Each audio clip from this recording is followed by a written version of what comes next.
Still very warm, not as hot as it would have been on Friday, but temperatures still 25, 26. Cooler and fresher to the north with some sunshine. And as we head through the rest of the weekend, rain will clear through with fresher conditions following for all. Coming up on Dan Wootton Tonight with me, Patrick Christie's. As a new poll suggests that only 3 in 10 people believe that trans athletes should compete alongside biological women, why are so many institutions prepared to tear apart women's sport for a vocal minority? Olympic swimmer Sharon Davies weighs in on that and reveals the findings of her very own survey. Plus, should we be more worried about AI becoming sentient? Ex-spook and cyber-savant Philip Ingram gives his verdict. And as ever, there's unfiltered opinion from political firebrand Anne Widdecombe and my superstar panel, Conservative commentator Dominique Samuels, former Tory London mayoral candidate Sean Bailey, and author and broadcaster Amy Nicole. That's Dan Wootton Tonight, Monday to Thursday, 9 p.m. till 11 p.m, right here on GB News.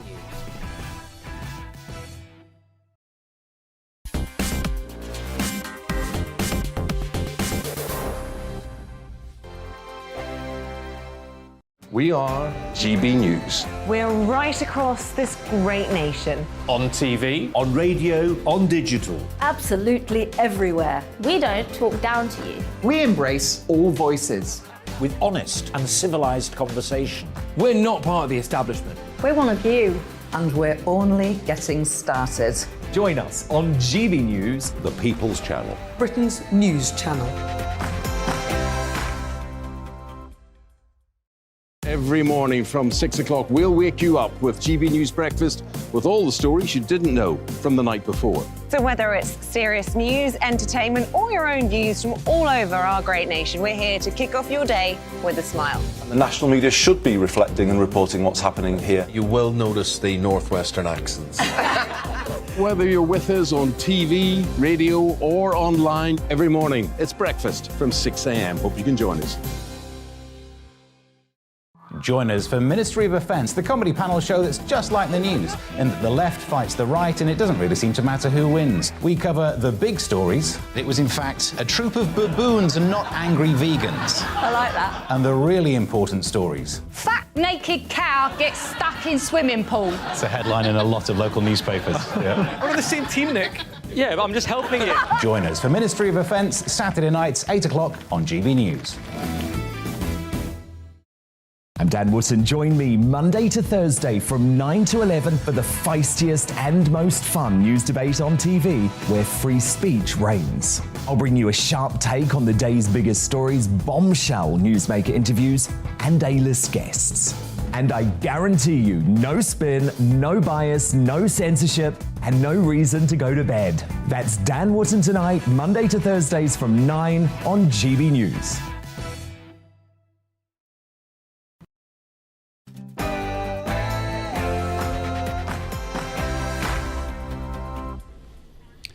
Hey, welcome along. On tonight's Mark Steyn Show, many Sassenachs assume the worst member of the Scottish Parliament is Nicola Sturgeon, mainly because that's the only one they've ever heard of, but not so. We will name a Scottish parliamentarian who has a heart harder than the stone of Scone, or the stone of Scone, however you pronounce it. Don't all email at once, it's not germane. What's important is this guy's cruelty and viciousness. We have victims of the vaccine from the Midlands and the North East, and a solicitor from Northern Ireland who can't seem to get the Belfast media interested in the subject. Our chum Leilani Dowding will address our present economic woes, and Alexandra Marshall looks at how our governments want to go all medieval on our flabby third millennium butts and send us back to the dark ages to shiver by candlelight in pursuit of net zero. That's all well and good, but the show would be nothing, nada, zip, zero, as hollow as that MSP guy's heart without your questions and comments. Send them along. gbviews@gbnews.uk is the email. You can tweet me at gbnews. All that and more coming up right after the latest headlines with Polly Middlehurst.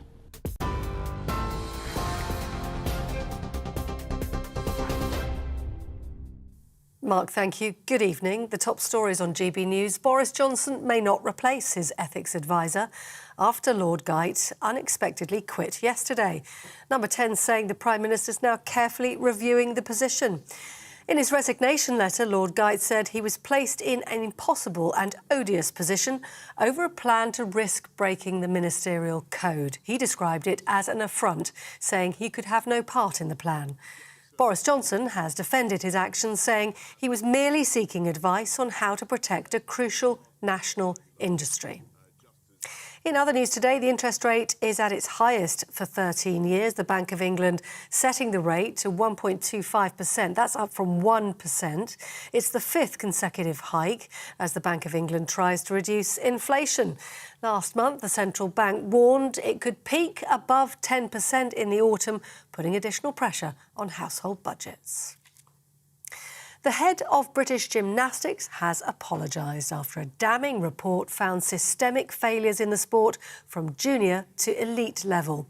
The White Review accused the governing body of enabling a toxic culture which put profit ahead of child welfare and failed to listen to athletes' complaints. British Gymnastics says it'll be difficult to restore trust, but it is working to strengthen safeguarding where needed. Olympic gymnast Lisa Mason says she was subjected to terrible abuse when she was just 7 years old. My coach wanted me to wear grips on the bars and my hands were too small when I couldn't feel the bars, so I refused to wear them.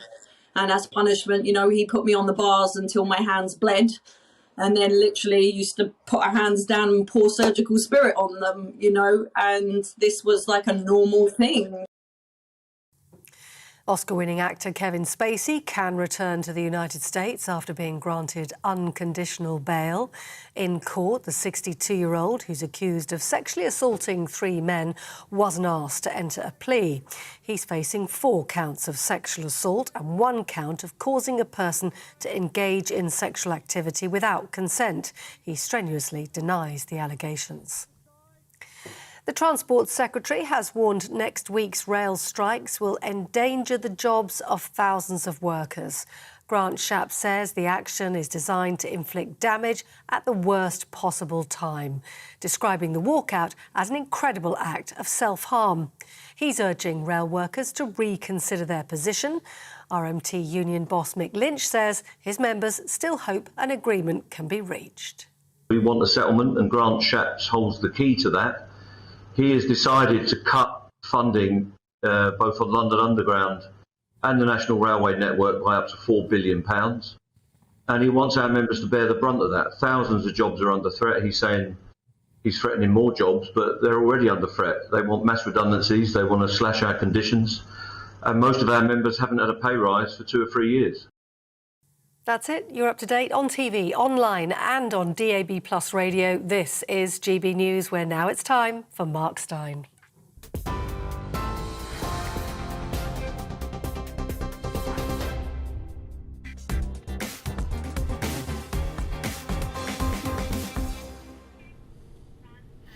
Thank you, Polly. We'll have a little bit more on that interest rate hike by the Bank of England a little later. It should be obvious by now that most of the political class in most of the Western world are a class apart. It's supposed to be representative government, but for the most part, they don't give a crap about those they represent and presume to govern. Almost all the stories we cover, the cost of living, Linton on Ouse, the migrant armada, all boil down to that. So if they don't actually care, the very minimum we should ask of them is that they pretend to care. No, wait, let me revise that. The very minimum we should ask is not that they pretend to care, because let's face it, we all know they don't care, but that they should not openly sneer at and express their contempt for the citizenry they're supposed to be serving. As you know, in recent weeks on this show, we have featured many people either bereaved or chronically injured by the COVID vaccines. Their stories are heartbreaking, but not if you're a Scottish parliamentarian with no heart. John Mason is the Scottish National Party's MSP for Shettleston in Glasgow. He previously sat at Westminster, and yesterday he was asked why no one was talking about vaccine injuries. And he tweeted in reply, quote, "More than happy if someone takes us to court, but so far they haven't. Wonder why not? Because their case is so weak." Followed by the emoji for when one is lying on the floor weeping with laughter. And evidently John Mason, MSP, likes a good laugh because there are 1, 2, 3 such emojis. Because that's how funny you vaccine crippled guys are to this SNP member. He fell down on the floor howling with laughter once, and then he got up and he thought about you again, and he fell down howling with laughter a second time and pulled himself up. And then he thought about the fellas who aren't just injured by the vaccine, but are stone cold dead, 6 foot under, pushing up daisies. And that gave him such a bloody good laugh, he fell down on the floor a third time and was convulsed in such extensive guffaws, he was down there for the rest of the afternoon.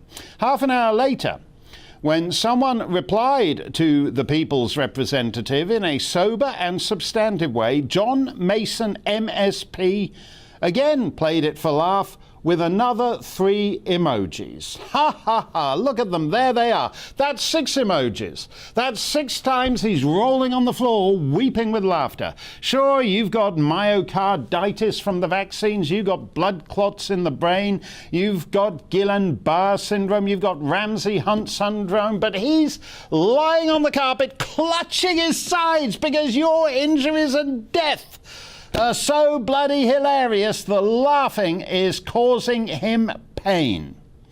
Leanne Tomlin was one of many who replied to John Mason, MSP for Glasgow Shettleston. I just want to underline that Glasgow Shettleston, because if you happen to live there, you should be ashamed this man sits in the Scottish Parliament in your name.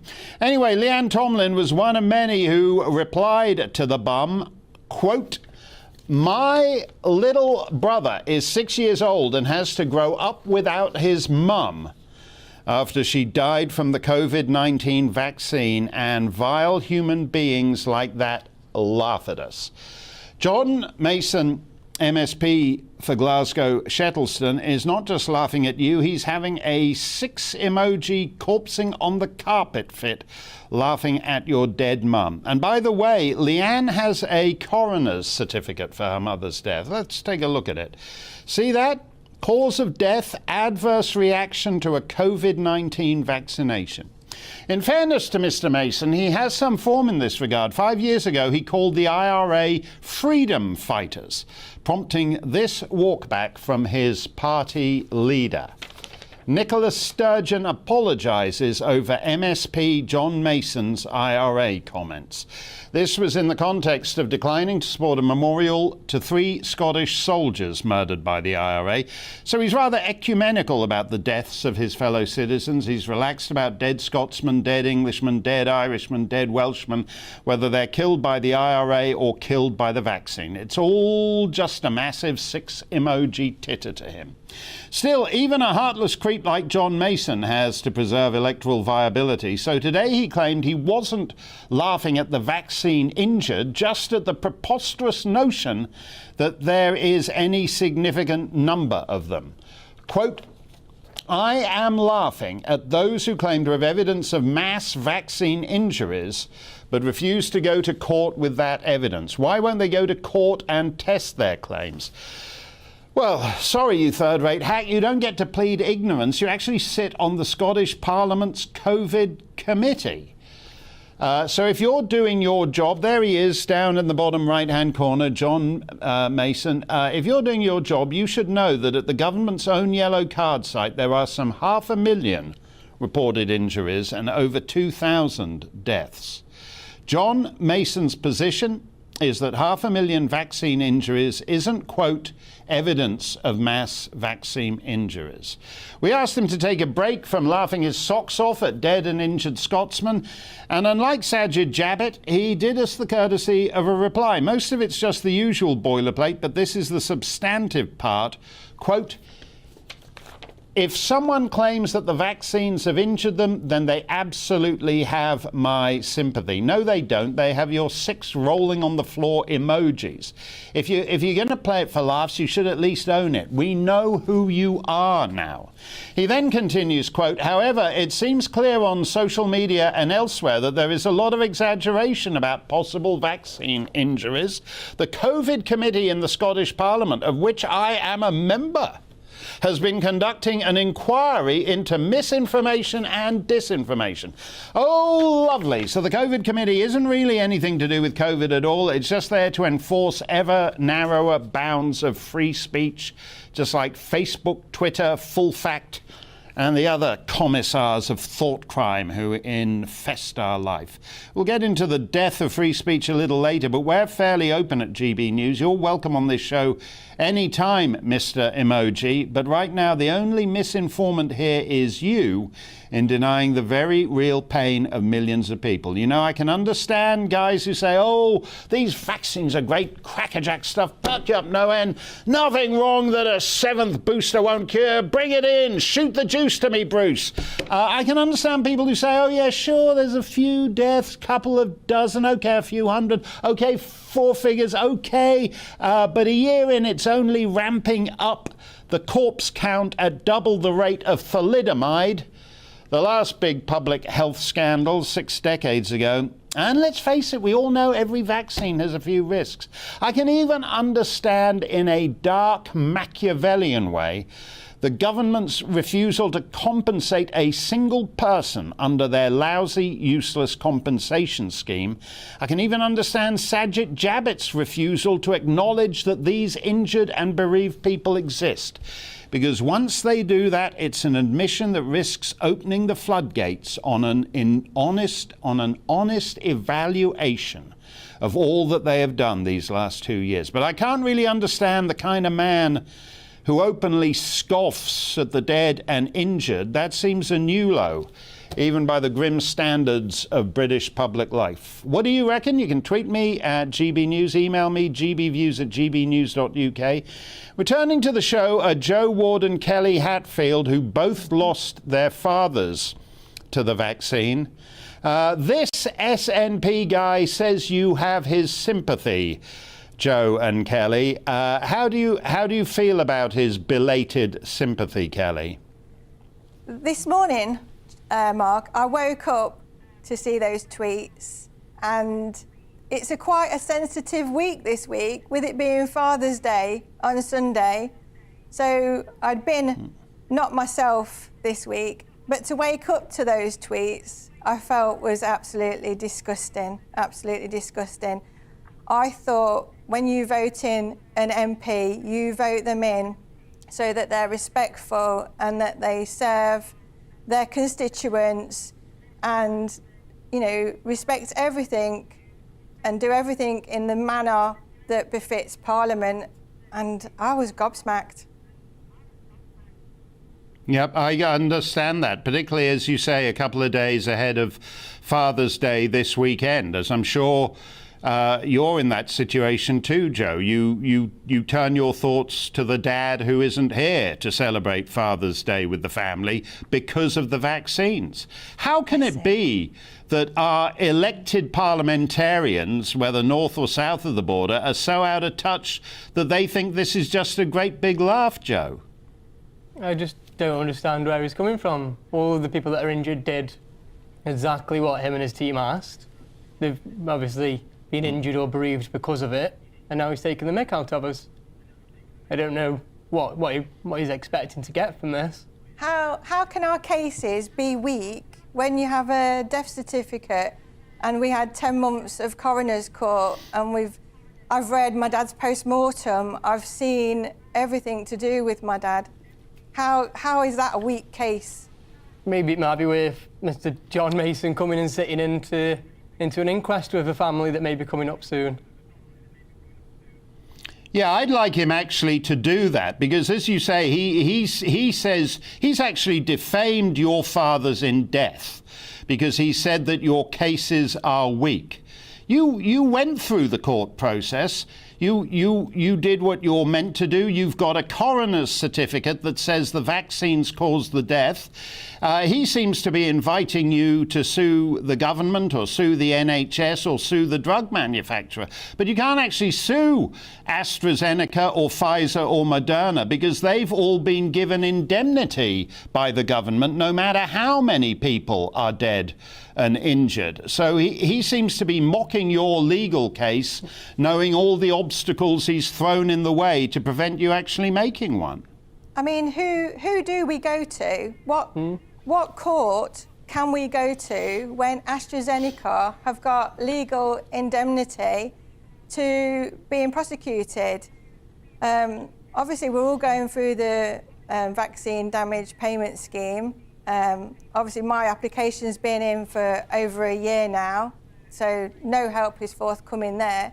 So if John Mason has a better idea of how we should go forward with our cases, then I'd like to hear it from him. We're stuck between a rock and a hard place because you apply for the VDPS.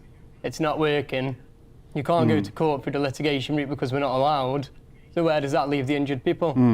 There's people that can't get stair lifts, they're paralysed. So where do they go?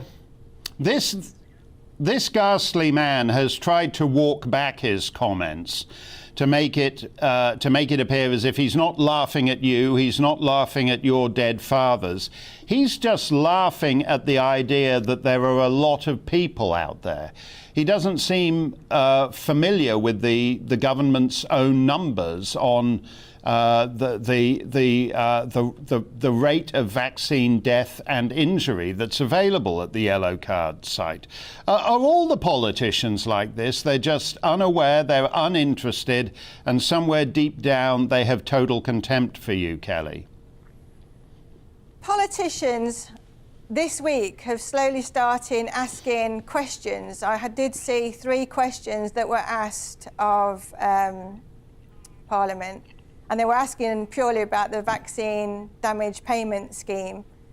MPs, though, they're just ignoring it. No one can admit what is going on because once, like you've said, if you open the floodgates, that everyone's going to be coming through, and I don't know how they're going to pay for what they've caused and how MPs can laugh at the vaccine injured. I've seen the war of words today with a guy called Alex, and my heart goes out to Alex, and I know he is Scottish, and I don't know if this guy is his MP, but my heart goes out to everyone that's not getting the help and support that they need.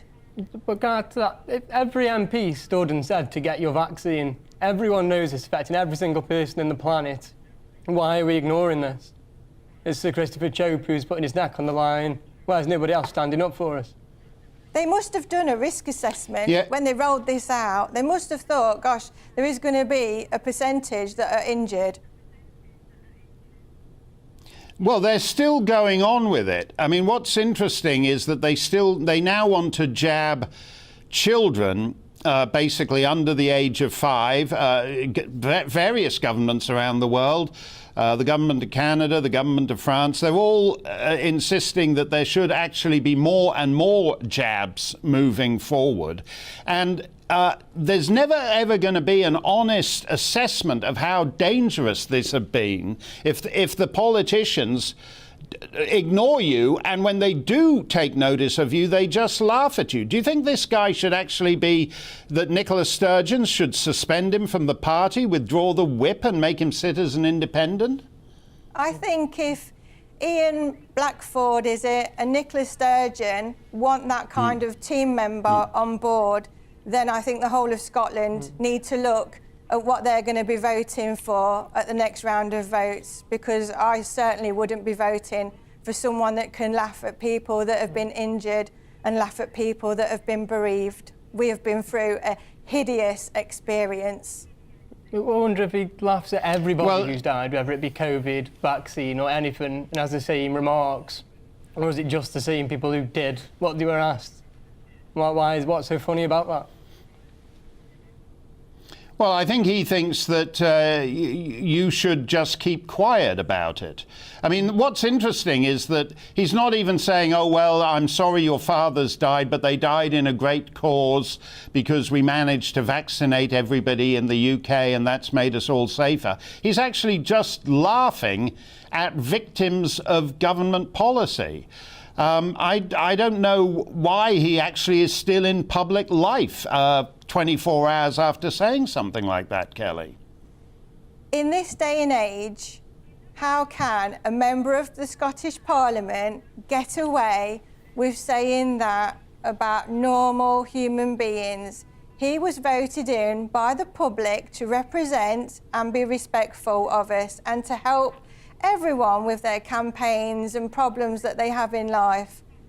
But to laugh and put it in writing and Twitter it across the world, I've been amazed at the level that Nicola Sturgeon is allowing in her party. I mean, they're doing it publicly as well. They're not even hiding this. No, that's it, Joe. How are they? No, you're absolutely right. And you have our sympathies for this Sunday when you have a Father's Day without your fathers. Yeah, and that is difficult. You should not have added to the pain of the absent fathers some third-rate twerp, far too typical of the British political class, actually openly scoffing at the pain of your bereavement. This man is a disgrace, and even by the contemptible, awful, ever lower standards of the British political class, this man should not be a member of it. Thank you so much, Joe and Kelly. It's a privilege to have you back on the show. These are your fellow citizens. There are thousands of people dead from the vaccine, and there are many more injured. And if any of this fako compassion that we're all in this together is true, you should be caring for them. Later on, we'll speak to Solicitor Stephen Atherton about his own attempts to get justice for vaccine victims. He's been censored by big tech, frosted out by the media, and brought up before the Law Society. The big shut-up continues. Plus, we'll have the cost of living. That's actually the cost of lockdown and the cost of net zero underneath it all. Various aspects of that with Leilani and Alexandra coming up, and your thoughts on all of this. GB Views at gbnews.uk. See you in a couple of minutes.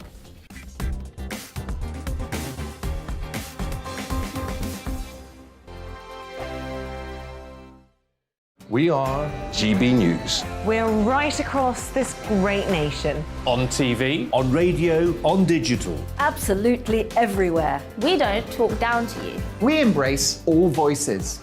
With honest and civilised conversation. we're not part of the establishment. We're one of you. And we're only getting started. Join us on GB News, the People's Channel. Britain's news channel.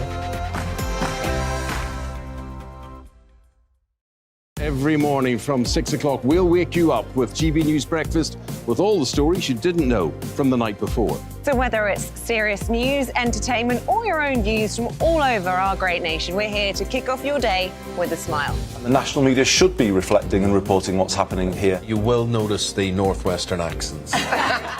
Whether you're with us on TV, radio, or online, every morning, it's breakfast from 6 a.m. Hope you can join us. Join us for Ministry of Offence, the comedy panel show that's just like the news, in that the left fights the right and it doesn't really seem to matter who wins. We cover the big stories. It was in fact a troop of baboons and not angry vegans. I like that. And the really important stories. Fat naked cow gets stuck in swimming pool. It's a headline in a lot of local newspapers. Yeah. We're on the same team, Nick. Yeah, but I'm just helping you. Join us for Ministry of Offence, Saturday nights, 8 o'clock on GB News. I'm Dan Wootton. Join me Monday to Thursday from 9 to 11 for the feistiest and most fun news debate on TV, where free speech reigns. I'll bring you a sharp take on the day's biggest stories, bombshell newsmaker interviews, and A-list guests. And I guarantee you, no spin, no bias, no censorship, and no reason to go to bed. That's Dan Wootton tonight, Monday to Thursdays from 9 on GB News.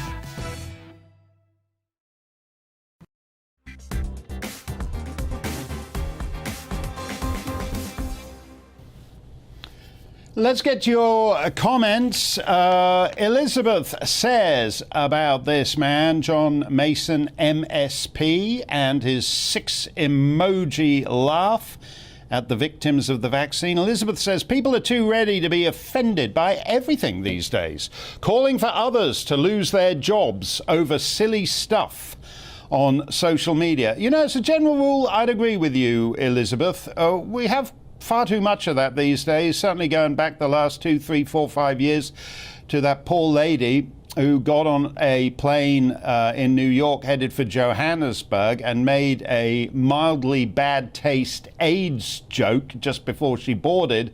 And by the time she got off the plane in South Africa, found that she'd lost her life and every other plank of her, lost her job, and every other plank of her life had collapsed too. Or Roseanne making a tweet and having her television show cancelled. But this guy isn't just some blowhard on social media. You know, we ruin the lives of high school girls, teenage girls who say the wrong thing on social media. This guy isn't a teenage girl, although he tweets like one. He's the people's representative, and he's expressing... You should always listen carefully when politicians are telling you who they are. He's telling you he thinks you, Elizabeth, are a nobody and he's a somebody. He's expressing his contempt for the people. I'm not saying he should lose his job. His job is an MP.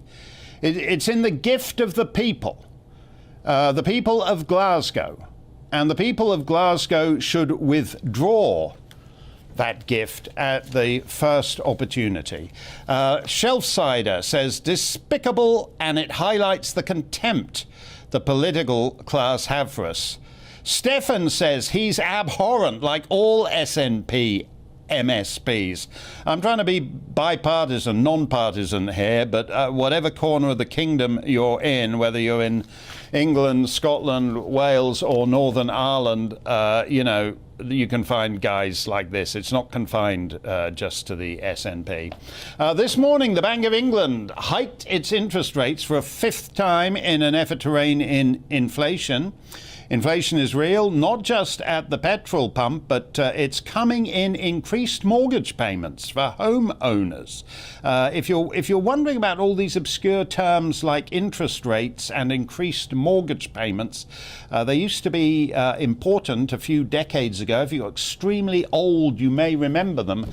But for the last 13 years or so, we haven't really had interest rates. The cost of money has been very cheap, and the cost of money is about to get more expensive. Leilani Dowding is here, and it's always good to see her. Leilani, you're actually an economics graduate, which I find a sort of bewildering concept.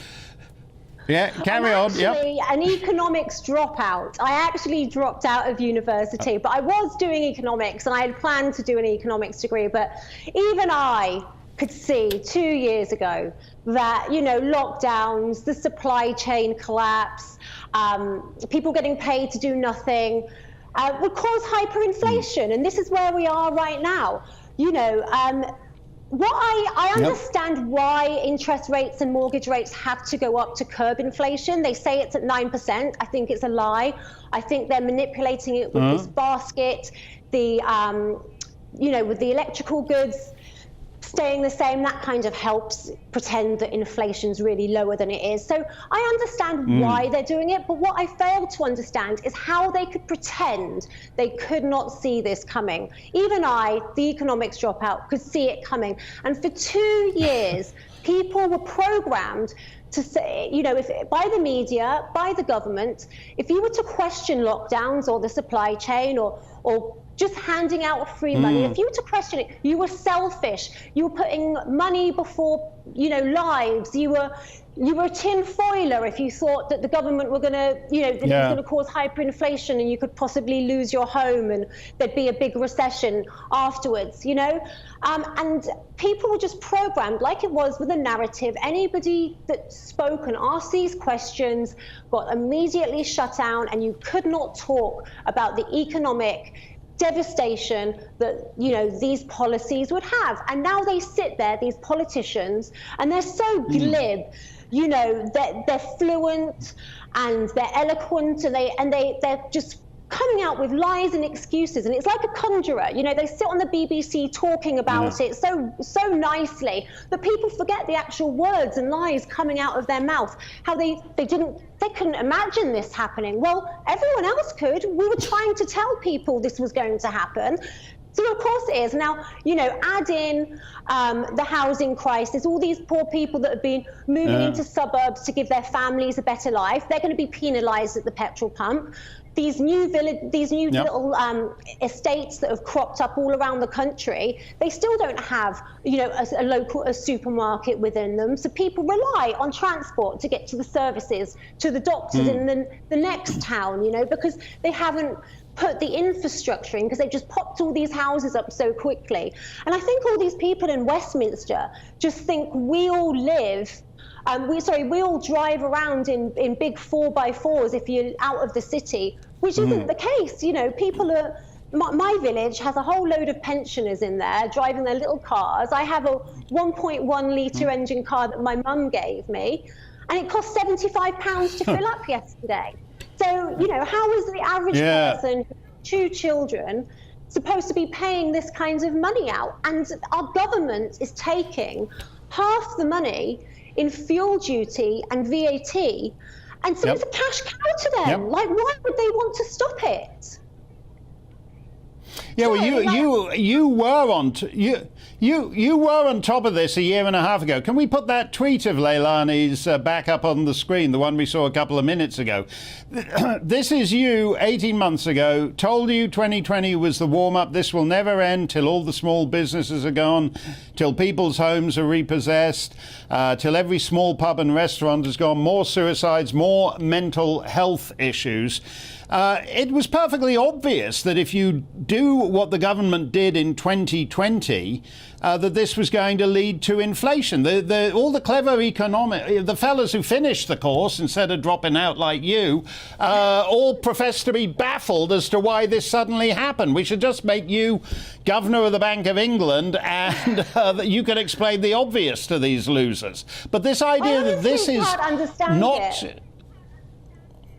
I can't understand how they didn't know.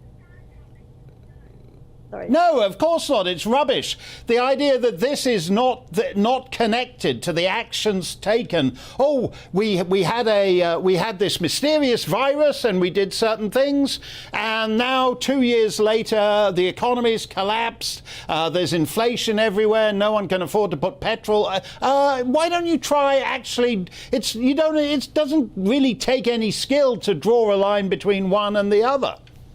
And honestly, I would say this to people and they would send me back memes of somebody in a tinfoil hat, like I was some conspiracy theorist, And what's really upsetting, by the way, I have to say, my grammar isn't all that great in some of my tweets. I'm like Kermit on the typewriter, just bashing away in this angry rant, because it just winds me up how people couldn't see this. I mean, I saw it 2 years ago, and, it's so frustrating. And now, you want to be smug and say, well, I told you so, but you can't, because at the end of the day, this is affecting all of us. We're all going to be hit really, really hard by this. All of us are. And all these people that sit there in their electric cars thinking that they're not going to get touched by it because, it doesn't matter, and they can laugh when they drive past the petrol stations. They need to stop being so short-sighted. The farmers have got to fill up their huge, massive tractors, and they have to go out and they have to plough the fields, plant the crops, water the crops, harvest them. Then they have to go and cut silage for the cows and the cattle and the sheep that they're breeding. And they have to then transport it. So it's going to affect every single one of us. And the fact that 2 years ago, if you kind of said this, and you explained what was going to happen, you were just like the most heartless person on the planet. And really, everyone was just trying to pre-warn people to say, look, let's not get this far. Let's not destroy our economies, because this is where what they did, the cure, as you want to say, was far worse than the disease. Yep, that is absolutely right, and it's insane that so many prominent UK media figures, Susanna Reid berating the Prime Minister over pensioners riding around on buses to keep warm all day. Susanna Reid made this world possible. If these media figures had actually just said, no, hold on with all this lockdown stuff, if they'd actually done their job of holding the government accountable, we wouldn't actually be in this situation. Thank you. Your tweets hold up better than most British. I'm serious when I say I think we should make Leilani governor of the Bank of England. I mean, Mark Carney has been governor of the Bank of Canada, governor of the Bank of England. They'll make him governor of the Bank of the South Sandwich Islands, and he's lousy at all of them. Leilani would do a much better. Leilani would do a much better job. The problem is, Mark, is I don't have friends that I'm going to give backhanders to, like the rest of the politicians have been doing the last 2.5 years. So it won't get me far, will it? No, you lack the connections. It's no use knowing me. I'll put in a word for you with the Central Bank of Papua New Guinea. I know someone down there. Thank you very much, Leilani. It is always great to see you. Not everyone is as heartless as that MSP we were talking about. For example, Stephen Atherton tweeted, as a solicitor on record for a number of families bereaved and individuals injured by the COVID vaccine, today I contacted the health correspondents of BBC Northern Ireland, the Irish News, the Belfast Telegraph, the Belfast Newsletter, requesting an urgent interview to alert the wider population as to the risks. Well, not only did the BBC and the rest of them not get back to him, but the commissars of Twitter immediately swung into action. Misleading alert, it says. Not sure what's actually misleading about it. Are they saying he's not the solicitor for people bereaved and injured by the vaccine? At any rate, the tweet can't be replied to, shared or liked. Like the thousands of tweets saying the vaccine is 95% effective and prevents you contracting the disease and passing it to others. They're all still out there. Feel free to share them to your heart's content. We do things differently at GB News, so it's my pleasure to welcome Solicitor Stephen Atherton to the show. Stephen, you actually did what you were told to do, and you got the first shot of the vaccine. Is that correct? Thanks for having me on, Mark. Really appreciate it. Yes, I did what society and the British government, Department of Health in Northern Ireland asked me to do. I got the first vaccine back in March of 21 because I was told that if I took the vaccine, that society would get back to normal, it would stop transmission. And I have 5 children at home, each of whom were harmed significantly by the restrictions imposed during the first lockdown and the second lockdown. And I was very keen for things to return to normal, principally for them, but also have a business and staff that have a duty of care to. So I was very keen that things would get back to normal. I took the first vaccine in March, a GP surgery, March 21, and I felt fine. Immediately in the immediate aftermath, returned to work. On the vaccine was administered on the Saturday. I returned to work on the Monday without any incident. On the Friday, I took unwell whilst at work and was hospitalised with a suspected heart attack. Thankfully, I was released the following day after a huge scare. And needless to say, I didn't go back for the second shot. So I have immense sympathy for everyone who has been left either injured or bereaved by the vaccine. And as the months have went by, many people in the local community where I represent people have approached me looking for assistance, and I'm attempting to do that and to highlight awareness of their plight, because currently they are being ignored, marginalised by the government and by the mainstream media, Mark. So I understand you represent many vaccine-injured people across Northern Ireland.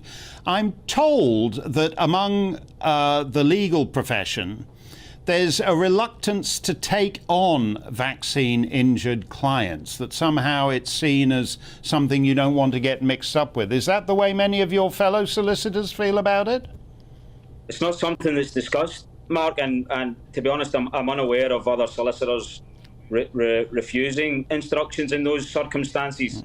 As you probably know, the current compensation package for those injured by the vaccine is unfit for purpose, and there's a private member's bill going through Westminster at present seeking to address that. But the whole issue, Northern Ireland's a small place, and the whole issue in relation to COVID restrictions, COVID vaccines, has polarised society here, and it's only been myself and one other solicitor who have really stood up and challenged what we feel to be the disproportionate measures that the Department of Health introduced during lockdown, and also then have sought to represent those injured by the vaccine.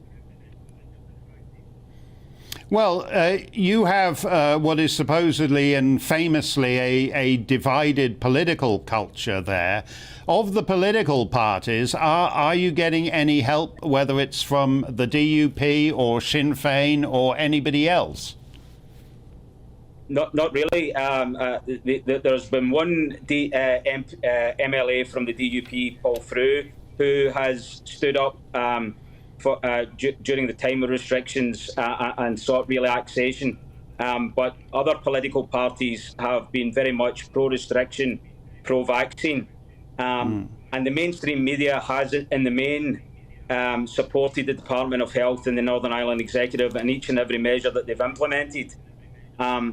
One of the things that has been informative, Mark, is that in October of 2020, when outdoor sport for children was outlawed by the Northern Ireland Executive, I commenced a judicial review of that decision. That is still to be determined by the courts, but at that stage I received widespread support from the mainstream media in this jurisdiction. The newsletter, which is the main unionist paper, they published an editorial calling for the return of sport for children. There was a journalist from the sports department in the Irish News who started a campaign with me to get children back playing sport. But what happened then, Mark, is that when my focus, when things normalised in this, to a certain extent in the summer of 21, and sport returned for children, when I became aware that the JCVI were overruled by the chief medical officers, and the vaccination of healthy 12 to 15-year-olds was directed by those medical officers, I attempted to use the channels and the connections that I'd made with the mainstream media work for me in challenging that decision. But I was faced with doors closing left, right and centre. Journalists that would previously had spoken to me blocked me on social media.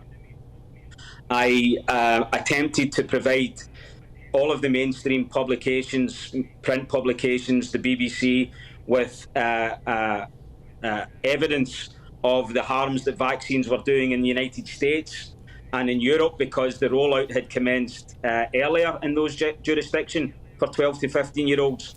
They ignored me, and so therefore the parents aren't in a position to make informed decisions as to their children, because they're simply unaware of the risks.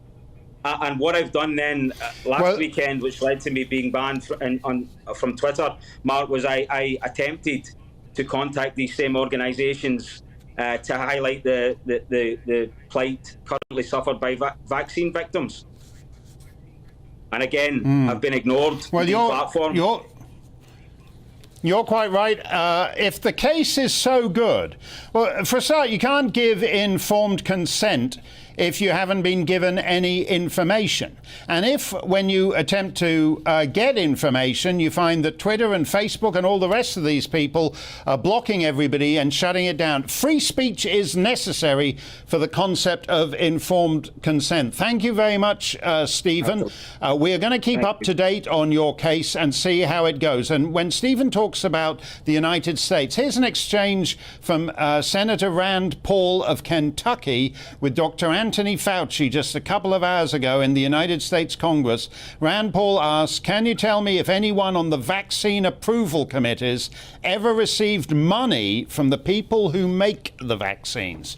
And Fauci replied that people who receive royalties are not required to divulge them. The corruption of public health is actually the story of this last 2 years. Coming up, Ask Me Anything in Stump the Steyn, and also we span the breadth of Her Majesty's dominions like a colossus with the widest stance on the planet. We're going from Ulster to Oz, and Alexandra Marshall is up next. Don't go anywhere.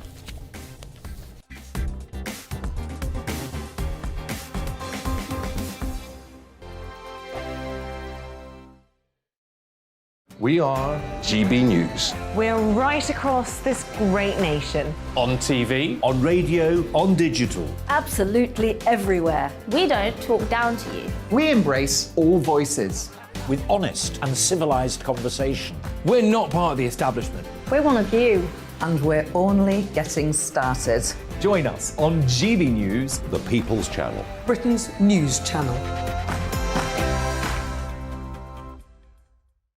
Every morning from 6 o'clock, we'll wake you up with GB News Breakfast with all the stories you didn't know from the night before. So whether it's serious news, entertainment, or your own views from all over our great nation, we're here to kick off your day with a smile. And the national media should be reflecting and reporting what's happening here. You will notice the northwestern accents.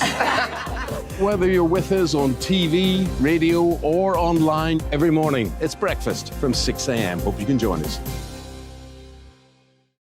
Join us for Ministry of Offence, the comedy panel show that's just like the news, in that the left fights the right and it doesn't really seem to matter who wins. We cover the big stories. It was in fact a troop of baboons and not angry vegans. I like that. And the really important stories. Fat naked cow gets stuck in swimming pool. It's a headline in a lot of local newspapers. Yeah. We're on the same team, Nick. Yeah, but I'm just helping you. Join us for Ministry of Offence, Saturday nights, 8 o'clock on GB News. I'm Dan Wootton. Join me Monday to Thursday from 9 to 11 for the feistiest and most fun news debate on TV, where free speech reigns. I'll bring you a sharp take on the day's biggest stories, bombshell newsmaker interviews, and A-list guests. And I guarantee you, no spin, no bias, no censorship, and no reason to go to bed. That's Dan Wootton tonight, Monday to Thursdays from 9 on GB News.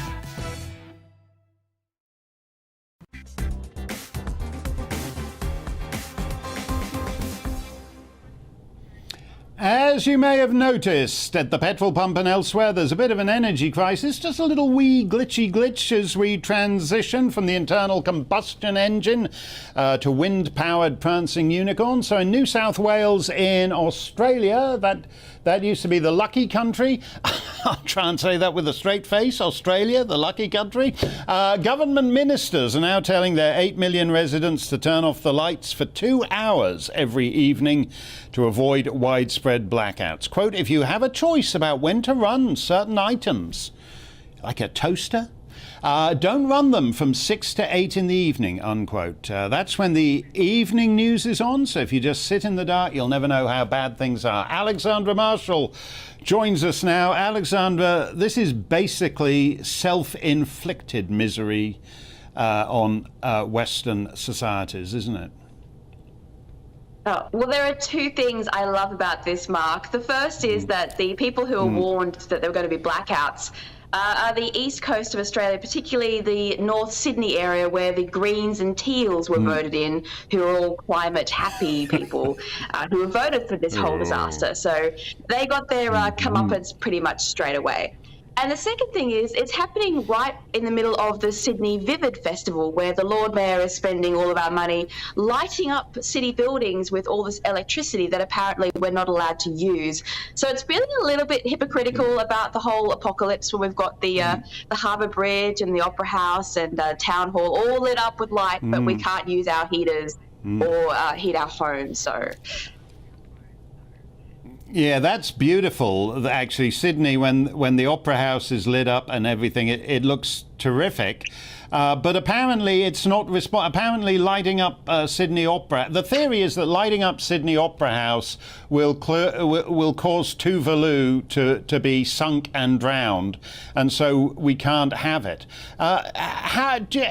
Does anybody really seriously think Australians are going to reward a ruling class that makes them sit in the dark? Well, all I can say is thank goodness we didn't listen to the Labor Party last election, because we're not driving electric cars. Can you imagine what it would be like today if we all went home and plugged our electric vehicles in and crashed the poor crippled power grid? We'd have streets full of all these expensive, useless cars. But no, we are seeing... Oh, hello. I think they've switched off the electricity at Alexandra's pad. She's frozen. Oh, come on, Guy. Come on. Where the Commissar of Electricity in New South Wales has switched. I thought we'd agreed we were going to power Alexandra's hit by candlelight tonight, just like they could. They could tell us about that. Oh, what a shame! I always love Alexandra's contribution, but some guy has pulled the plug. You know. Oh, hi, Alexandra. Let me ask you this, Alexandra, just before it goes again. You mentioned no power. We're living in the third world. No, I know it's incredible. The net zero thing. Boris Johnson says there's going to be no more internal combustion engine after 2030. So he's putting the oil companies out of business in 8 years' time, and he's surprised. Like many prime ministers, that the oil companies are reluctant to keep the price of oil and petrol down. Why would these people do anything when they're demonized as villains, and the Western world is determined to put them out of business by the year 2030? Well, we had the same thing. We had the gas companies, the Labor Party went and begged them to put the gas on because they've got to prop up the grid, and then they went and begged the coal-fired plants, can you please start up your electricity? And the coal plants like, but you just told us to close. What is this? Do you want us open or do you want us closed? So, yeah, I don't understand how these governments think that they can survive by telling all of our baseload power it's got to turn itself off, and then turn around the next day and say, oh, actually, hang on, we made a mistake. There's no electricity. These solar and wind turbines don't seem to be working very well.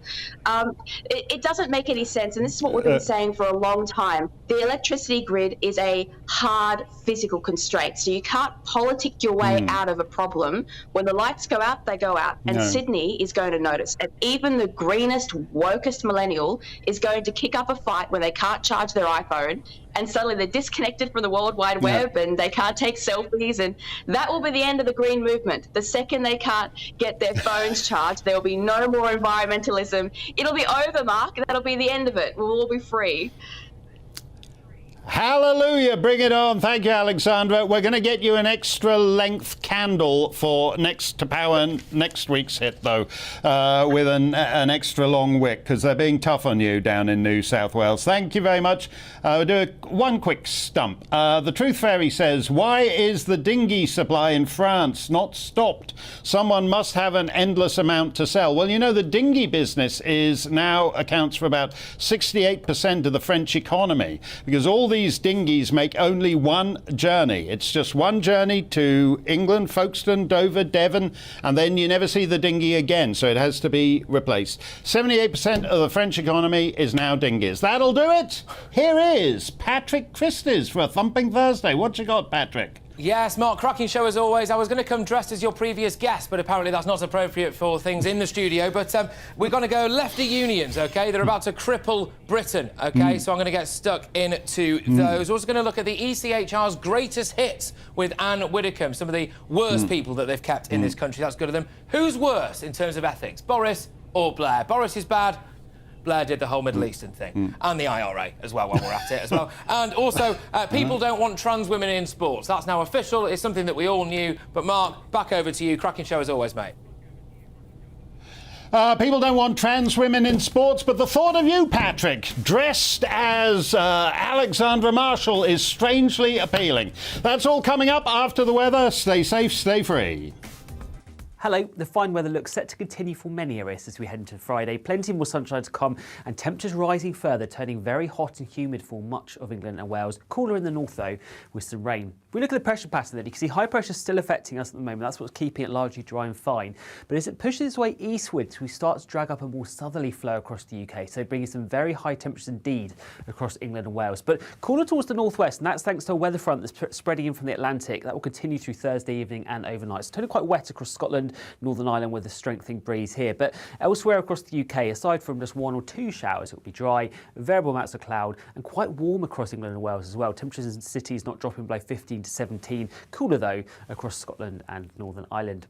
So we pick up on that rain then, still affecting much of Scotland, Northern Ireland through Friday morning. Some of that again could be on the heavy side, and that will slowly push its way southeastwards. But for the bulk of England and Wales, look at this, it'll be dry, plenty of sunshine, probably more sunshine compared to Thursday. And with those southerly flow of winds, then it's going to be very hot. As I said, hotter than it was in the preceding few days. So we could see temperatures widely into the low 30s, 34 degrees possible across London. But it will be noticeably fresher though to the north of that cloud and rain band, so much more comfortable across Scotland and Northern Ireland. So through the rest of Friday into the evening and overnight, most places across England and Wales will end on a dry, bright and very warm note. But this band of cloud will sink its way southwards. Most of the rain, I think, would have petered out by now. To the southeast of that, another warm night to come. Temperatures in the capital not dropping below 18 or 19 degrees. But to the north of it, not much cooler and fresher. Temperatures widely 9 to 11 degrees across Scotland, Northern Ireland and Northern England. So we start off with a fairly cloudy picture across the central slice of England and Wales. Dry at first, but I think an increasing chance of some heavy, possibly thundery, showery rain developing through the day. That needs watching. To the southeast, still very warm, not as hot as it would have been on Friday, but